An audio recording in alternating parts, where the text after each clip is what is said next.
Good morning. এখন সত্যি সত্যি মর্নিং কটা বাজে জানো তো? 1:46 AM। আমি এখন মানে রাত্রি 1:45 আমি বসে আছি এয়ারপোর্টে। সো আজকে আমি কলকাতা যাচ্ছি, তাই ভাবলাম আজকে এখান থেকে তোমাদের সাথে কথা বলা শুরু করি। প্রথম সেটা হচ্ছে যে এই প্রথম আমি 38 বছর পরে কলকাতার দুর্গাপুজোয় যাচ্ছি।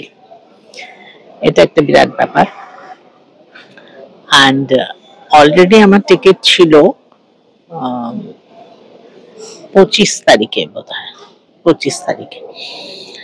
বাট তখন কলকাতার যে অবস্থা, বিশেষ করে আমাদের যে এরিয়াটা, মানে যেভাবে জল জমেছিল, বিল্ডিং এ যেরকম প্রবলেম ছিল, তো সেজন্য আমি তখন টিকিট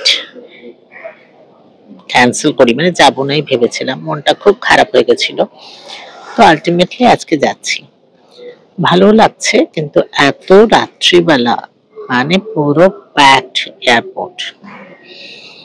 আর বোধহয় কলকাতার ফ্লাইট বলেই হবে, হয়তো আরো। আজকে যেহেতু সানডে, প্রচন্ড ভিড়। আমি ভাবলাম রাত্রিবেলা তো ফ্লাইটটা খালি হলে একটু ঘুমিয়ে যাব, কিন্তু মনে হচ্ছে না সেটা হবে। যাই হোক, কলকাতা পৌঁছই। অ্যাকচুয়ালি আমার মনে হয় না মাঝে আর কথা বলতে পারবো আসলে, কারণ এতটাই ভিড়। দেখি যদি ফ্লাইটে একটু পারি, আদারওয়াইজ একদম বাড়ি পৌঁছে তোমাদের সাথে কথা বলবো। আর সারা রাত যদি জেগে যেতে হয়, তাহলে জানি না, হয়তো বাড়ি গিয়ে ঘুমিয়ে পড়বো। এনিওয়ে, হ্যাঁ, যেটা বলা হয়নি, মোটামুটি সপ্তমী শুরু হতে চলেছে। সো সকলকে জানাই শুভ মহাসপ্তমী। চলো, খুব তাড়াতাড়ি আবার দেখা হচ্ছে।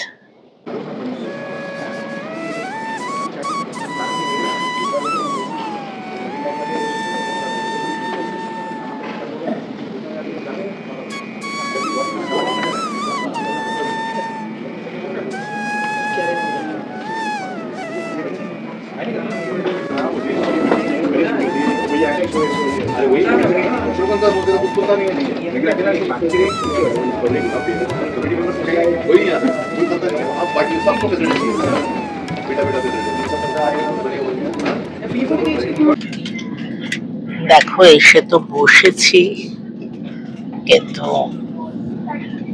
বুঝতে পারছি না, মানে অলরেডি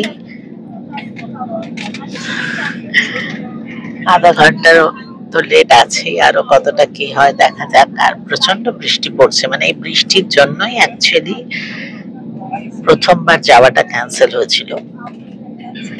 আর এখন কলকাতাতে অবশ্য বলছে এখন অতটা নেই, কিন্তু বম্বেতে আজকে প্রচন্ড বৃষ্টি সকাল থেকে।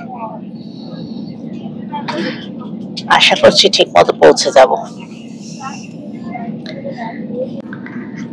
দেখো, প্রচন্ড বৃষ্টি পড়ছে। Already half an hour late flight. Just এখন এসে মানে বোর্ডিং করেছি, এখন জাস্ট এসে ক্রাফটে বসেছি। জানি না আরো দেরি হবে কিনা। আর একটা তো ব্যাপার যে পুরো রাত জাগা, প্লাস আমার ওখানে কলকাতায় গাড়ি বুক করা আছে। যদি এটা লেট হয়, ওটারও প্রবলেম হবে। তো জানি না কি হবে, দেখা যাক।